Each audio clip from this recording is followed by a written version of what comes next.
Joining us now, Joe Morrisey, state senator, Petersburg and District 16, Democrat. Joe, it's been a while. Great to have you, man. John, good to be back with you. Good to be back with the Godzilla of truth. And I was listening to the introduction, and two quick comments on your lead-in. Number one, you said joining us soon is going to be Joe Morrisey, blah, blah, blah. Then you immediately segued into Joe is going to be throwing 91 miles an hour and trying out for the Richmond Braves. And, of course, you were talking about your son, Joe. I just love the segue because I said, wow, am I about to join the Richmond Braves? The other thing is I heard your comment about my alma mater, UVA, and I have not seen the video, but as described by you, it does sound a little nonsensical, doesn't it? It's just dumb. I mean, personally, I wouldn't even put the video out. I don't know who. I think Young America's Foundation put it out. Some other people picked it up. But, this is the kind of nonsense that goes on. A multicultural center means everybody's culture, not just certain cultures, I guess. But maybe I'm old school. Joe, so much going on. Number one, I want to get to you have been a man of your word. So many politicians lie to their constituents. They get elected. They do the exact opposite. Now, I'm biased. You're my best friend, so everybody knows that. But I also, we fight, right? We argue sometimes, but never about what you do and what you said. And during your campaign, there were three things that you said. You said, number one, you're going to fight not to repeal right to work in Virginia. Number two, you said you were going to fight not to have third-term abortions allowed, not to make it easier. You ran on a pro-life platform. And number three, you said you were going to be a pro-business Democrat in the state Senate. Have you done all of those things, Joe? Promises made, promises kept. I love it. I did exactly what I said from January to November. I fulfilled in the when I voted, and I did it without reservation and without hesitation. And I would add a fourth thing to that, John, and you remember this. We talked about leading up to the election, and then immediately afterwards, between November and January, some Democrats were talking about rolling back the redistricting legislation, the redistricting commission. Do you remember that? Yes. And I said that almost to the words of over my dead body, last year we passed legislation creating the 16-member redistricting commission. Most Democrats, most Republicans joined on, and I said, now that we have the power, if we don't abide by that, if we roll that back, if we get back to partisan gerrymandering, and we could do it, we could redistrict ourselves to protect the incumbent party in power seats, the Democrats. If we do that, it's wrong, and I will have no part of it. And I'm hearing some rumblings from the other house that they may try to do that. I am adamant. I'm resolute that we are. I will not vote to roll back the redistricting commission. Well, that's another promise you made. Right now, it's hanging in the balance because they're trying to kill it in the subcommittee, in the privilege and election subcommittee. Now, as you know, there's ways to get it out of there. Somebody would have to call for it to come out of the committee, even if it doesn't have the votes to get out. The full committee, if they have a majority, can get it out. But that's going to take people with some moxie. It's going to take some Democrats in there. What's annoying is they have the votes to get it out of the committee, and if it gets to the floor in the House, every head count we have, you're probably got 60 to 65 votes in favor of it, and you've already passed it in the state Senate, so it would become law. It would go on, or it would go on the ballot.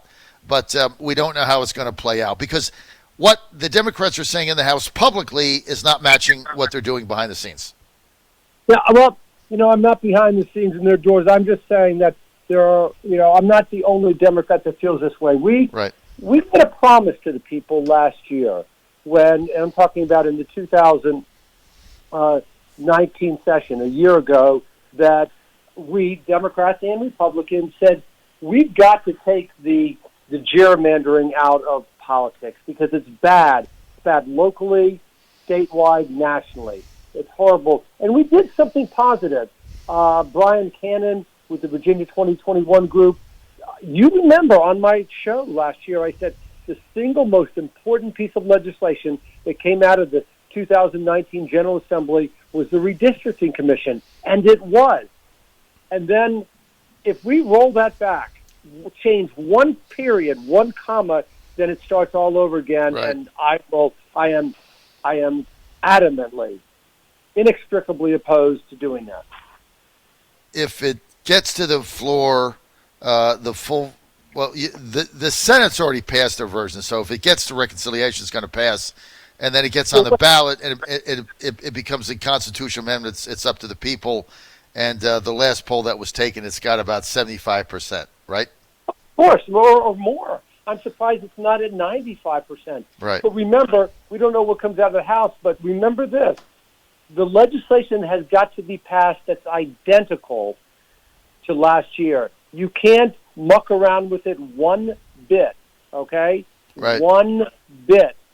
And so there's going to be more discussion coming through, but I just wanted your audience to know that I believe that when the politicians get involved in drawing the districts, you get a muckety-muck situation. Because let me tell you, every one of them draws a district that favors them. Okay, and that should not be. So let's see what happens. Okay. All right. So when you look at the legislation now that's come out of the House, there's a lot of very left-wing stuff, but it seems to be tempered a little bit in the state Senate. When it's all said and done, and we get through crossover reconciliation, what are some of the, in your mind, Joe, what are going to be some of the biggest changes that have been made? Well, I'll tell you one big change that we haven't discussed is my legislation that, with regard to criminal justice reform, taking away the juries doing the sentencing unless the defendant asks for it. That's a seminal change in criminal justice reform in Virginia, but it's more consistent with the federal system. So it's 44 states say the jury tries guilt or innocence and the judge sentences. Virginia is one of 6 states that doesn't. The federal system, the jury finds guilt or innocence and the judge sentences. So that passed the Senate at about 12:15 2 nights ago, and I'm glad to see that. I think what we're going to come out of this General Assembly session is also a lot of legislation dealing with gambling. We're going to end up with 5 casinos. The other day on the floor of the General Assembly, there was legislation to roll back the number of historic horse racing machines in Dumfries, Virginia. And I spoke out against that adamantly. I said, let's be clear what happened in Virginia.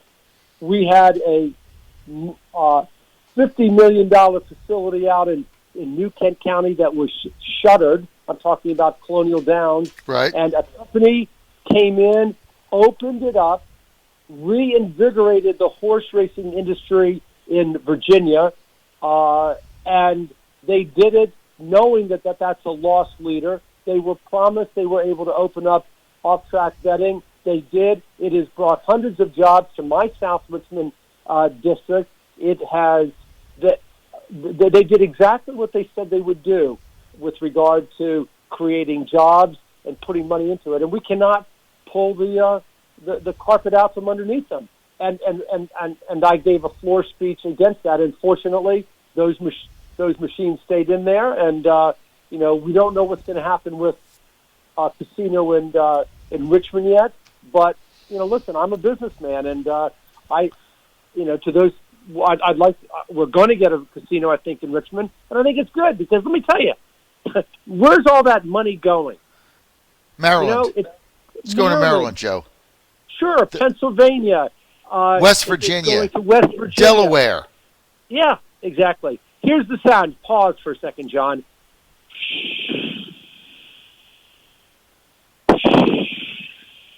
That's all the money that's being sucked out of Virginia because Virginians who want to engage in lawful casino gambling are going elsewhere. That's right.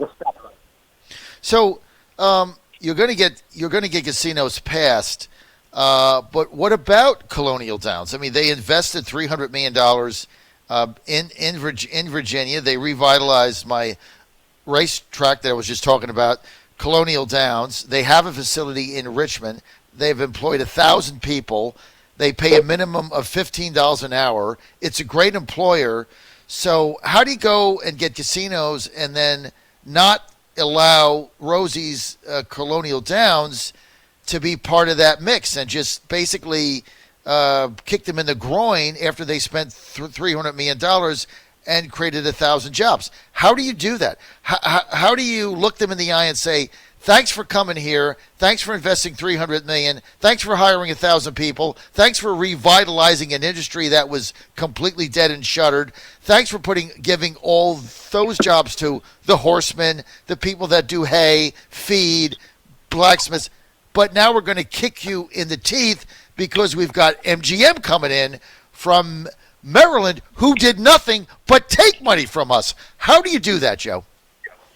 2 words. You don't. We have to honor our agreement to show the rest of the country we are a fabulous place to do business, that we respect businessmen, that we honor contracts and commitments. All right? We made a commitment to them. You come in, you invest those hundreds of millions of dollars, 1,000 jobs, and we stick by you, and I'm going to do my part. And you would have seen 2 nights ago on the floor of the Virginia State Senate, I did just that. I want to protect those folks, Colonial Downs and Rosie's, that came and we made them a promise, whether it was written in stone or not, that we would protect their investment, come in and revitalize the industry in Virginia, and they got to do that. And we're going to. All right, so I'm going to. It got through the Senate. A strong vote, and I think we're going to stay there. Let me just say this. One of the people argued and said, well, Colonial Downs agreed to go to 30 days of racing. They haven't done it yet. Well, I said on the floor, they're going to do that. They're going to 30 days. And, John, I know that they advertise on your show, and you get a message to them, and you tell them, I stood up for them. I expect them to get to those 30 days of racing, okay? Well, yes, I'm going to certainly tell them that. And that was the commitment they made. They started with 15. They're going to 18, so they added 3 days in this in this segment in the 2020. They'll probably go to 24 in 2022 and then get to 30. I mean, it takes time to build up. It's a loss leader. We understand that. I know that. Good. Yeah, but I mean, they're increasing dates. But I will tell them that. But, the bottom line is, look, I mean, I'm in favor of the Pamunkey Indian tribe getting a casino in Southeast Virginia, in the Norfolk area. They deserve it. They were sanctioned. They should have that. I don't want to create a monopoly. So I don't know who's going to get Danville or who's going to get, what is the other one, Bristol. But Rosie's and Colonial Downs should get Richmond. And the fact that MGM is coming in to get Richmond, and all MGM has done is steal our money out of Virginia. They've invested zero. Now they hire a bunch of lobbyists, and now they're trying to get the casino bid in Richmond, and they haven't put a dime in here. All they've done is steal money from us by stealing Virginians and having them go up to the harbor in Maryland. So to me, that is just egregious. And so, for John, I'm a loyal guy. I support my friends, my family. I back up my friends. And yeah, you do. I'm loyal, and here's the way I look at it. Colonial Downs, and let's be clear, I have no investment whatsoever in that organization whatsoever. I know the people there; they're good people, but they were they were good for Virginia, and I think we've got to show that loyalty to Colonial Downs. Okay, they've done exactly what they said they would do. They're going to increase the number of racing days, and I think Pamunkey should get the casino in Norfolk, Portsmouth, and I think the obvious solution is Colonial Downs get the casino in Richmond. Right, exactly. I mean, I think that's fair. But the thing that bothers me about the MGM play now is Colonial Downs has hired 1,000 Virginians. They have 1,000 jobs right now. You know what MGM has hired? Richmond big cash lobbyists. They have lobbyists. That's all they've done is hire big money lobbying firms. And in Richmond, so one firm has hired 1,000 Virginians. The other one has hired 100 big money lobbyists. That's why I'm pissed off at this whole thing. Look, I'm going to have to extend this for a couple minutes, Kara. Joe, I want to get to Roger Stone. And I've had a couple of people ask me to comment on the president weighing in to the sentencing recommendation by the Department of Justice, saying it was 7-9 was too harsh. Then Bill Barr weighed in and said, yeah, he's going to reduce it. Then two of the prosecutors quit over it. A lot of my listeners have asked me my thoughts on it. I don't know Roger Stone. I don't know the law. I'm not a lawyer. And I said, look, I'm going to defer that to Morrisey. What do you think of this mess? All right, listen, I'm not a Roger Stone fan or acolyte, but I think he has been dealt with very unharshly, okay, too harshly. The offenses for which he was found guilty was lying to Congress or lying to an FBI officer and something else. Rather pedestrian charges in the range of federal criminal charges. Rather pedestrian. However, the recommendation that the prosecutors that won the team put together was 9 years, which was much higher than what I think the evidence warranted and what was expected. So the Attorney General, Barr, had a right, certainly a right, perhaps an obligation, to come out and say, too harsh, we're going to recommend a lower sentence. And he did. To some degree, you give him credit for doing that, for knowing that he's going to take some shrapnel. Then 4 of the prosecutors on the team resigned. Come on. Here's my feeling on that. Listen, do your job, okay? Don't act like petulant children. You may have been overruled by your bosses, but the result, you don't just quit and say, well, right. I'm taking my marbles and go home. So I've got, I'm not pleased with that. And then let me tell you something. I'll tell you,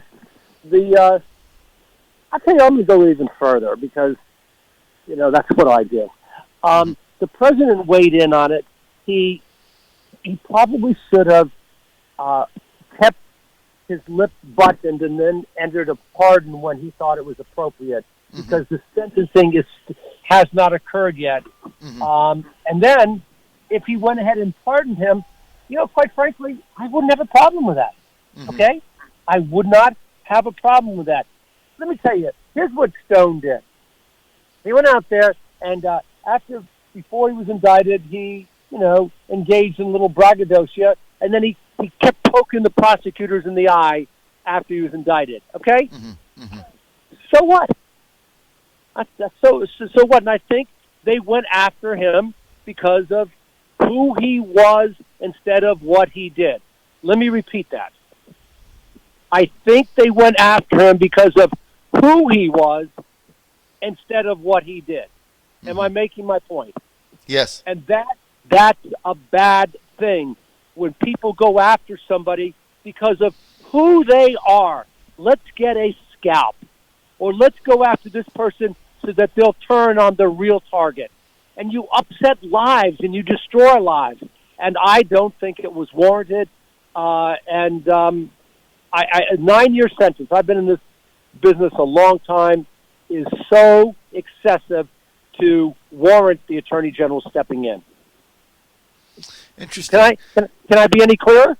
No, that's pretty clear. That's pretty clear. Thank you. Thank you for that clarification, Joe. Two more quick things. Number one, one of the big untold stories of your campaign is that you campaigned in the 16th district unabashedly as probably the last one left in America as an unabashedly pro-life Democrat. You actually did a mailing on it. You did a series of phone calls on it, saying that you would stop third-term abortion attempts if you were in the state Senate. Everybody thought that you were crazy. You got 72% of the vote in Petersburg. Is there a place for pro-life Democrats now in the Democratic Party? I think so. But more importantly is that, as you know, John, I don't let party ideology, party positions dictate my conscience. You may recall last year at this very moment, I was opposed, and I spoke out about Delegate Tran's late third trimester abortion bill. And I said that the language in that bill, you may recall Todd Gilbert questioning Tran, that Tran's bill was atrocious. And I think I was the only Democrat that spoke out about that. But it was. Gilbert asked Tran, does your bill allow an abortion up to the point that the woman is dilating and having her baby? And after a menopause, she said, well, yes. And he said, it does. And that was wrong. It's wrong on so many fronts. And I said that. And then I campaigned in the middle of a Democratic primary. In the middle of a Democratic primary, I still needed to get elected in a Democratic primary, and I went out and I said, the Democrats are wrong on this position. All right? I could have kept my mouth shut. Well, not only did you not keep your mouth shut, you were clear on the position. You ran ads in Petersburg on your position. I mean, that's the thing that everybody doesn't realize. You actually got your vote up to 72%, and a lot of that was because of the pro-life ads you ran in the African-American community. That is the untold story of the 2019 campaign that, like, nobody wants to admit, Joe. Okay, I got to read you a couple texts here by some of your fans, okay? Let's see. I've got one in here. We've got Randy in Hanover says, will Joe consider running for governor? It would be the first time I ever voted for a Democrat. And then he also goes on to say that I would have arguments with my dad until he actually heard Joe on your show, and now he's a big fan of Joe's also. And then let's see, I've also got somebody says, oh my goodness, he says, I missed the first part of Joe's segment. I had to run into a job site. Can I find it somewhere online? So Joe, you got all these fans when you come on, and thank you. Let me just say this. There is zero chance, no way, never, under any circumstances would I run for statewide office. I've got a young family, John. Right. That's the most important thing to me. I really am enjoying the state Senate. I've carved out at my position, my pathway there. I've got a lot of folks on both sides of the aisle that that listen to me when I talk about an issue. So no. Will not run for statewide office. No interest at all. Let that be for others. I've got two jobs: raise my kids and be in the state Senate. And I'm thrilled with both of those jobs, John. All right, I got to go. I got Denver Riggleman on hold here, Congressman Riggleman. But are you going to come on tomorrow and make an announcement for who you're endorsing in the Democratic primary for president? Okay, I'll answer that. The answer is yes.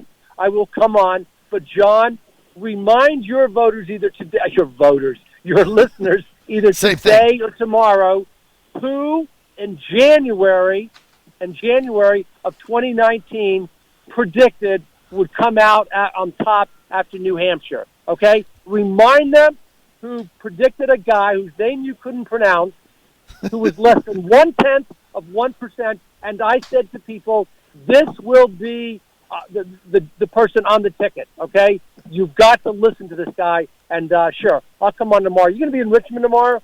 Yes, I'll be in Richmond, and Joe At the Morrisey GA? predicted that Mayor Pete would be the nominee. I said he was out of his mind, and of course I predicted Bernie Sanders. So we'll see. We'll get you tomorrow on that, Joe. And all right, also, John. thanks, Joe. Joe Morrisey, thank you.